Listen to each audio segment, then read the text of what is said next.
le maire, et je vais en profiter, comme vous l'avez demandé, pour faire un rapide point sur l'avancée du plan numérique de Biarritz, projet que nous menons avec Nathalie Sozo.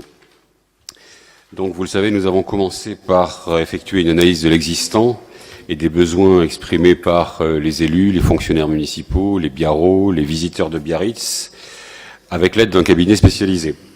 Cette étude a abouti à un ensemble de préconisations qui sont en train de servir de base à la rédaction du cahier des charges de la refonte de notre site web, qui fera l'objet d'un appel d'offres qui sera lancé au début du mois de janvier 2017.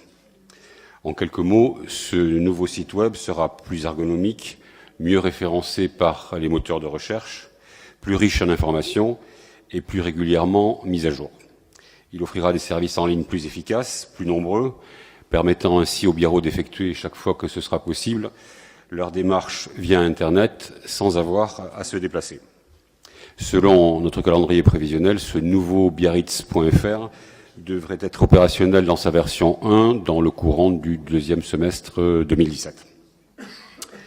Par ailleurs, le déploiement du Wi-Fi municipal gratuit a été un vrai succès, puisque de la mi-juillet à fin octobre, nous avons enregistré près de 32 000 personnes qui s'y sont connectées, générant ainsi plus de 125 000 connexions, malgré une communication sur l'existence même du dispositif assez limitée et une signalétique qui reste à améliorer.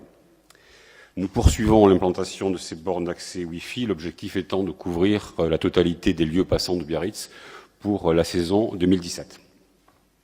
Je profite de ce propos pour rassurer les biarrotes et les biarros qui s'inquiètent ou qui pourraient s'inquiéter du rayonnement électromagnétique généré par ces bornes d'accès Wi-Fi, et en particulier les adhérents de Biarritz Centaine, dont j'ai rencontré le président récemment.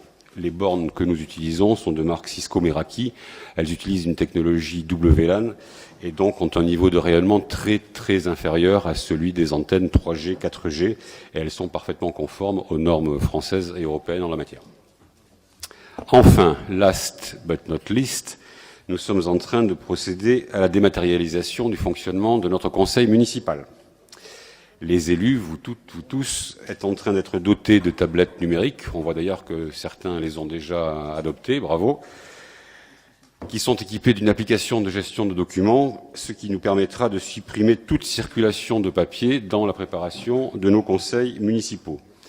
Nous allons donc ainsi économiser 200 à 300 ramettes de papier par an, des frais d'impression, de mise sous pli, de routage, d'envoi, et adopter donc une pratique plus respectueuse de l'environnement. À ce jour, pratiquement toutes les élus et tous les élus ont été formés. Les prochains se formeront, le petit lot qui manque à l'appel pour l'instant se formera début décembre.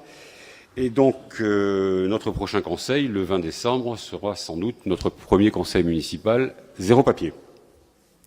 Je préviens donc le public présent dans la salle et celui qui nous regarde via Internet que s'il voit désormais des élus tapoter sur les tablettes, ça ne veut pas dire qu'ils jouent à Candy Crush ou à Solitaire, mais qu'ils consultent sur leur écran les documents qui sont utiles pour le conseil municipal.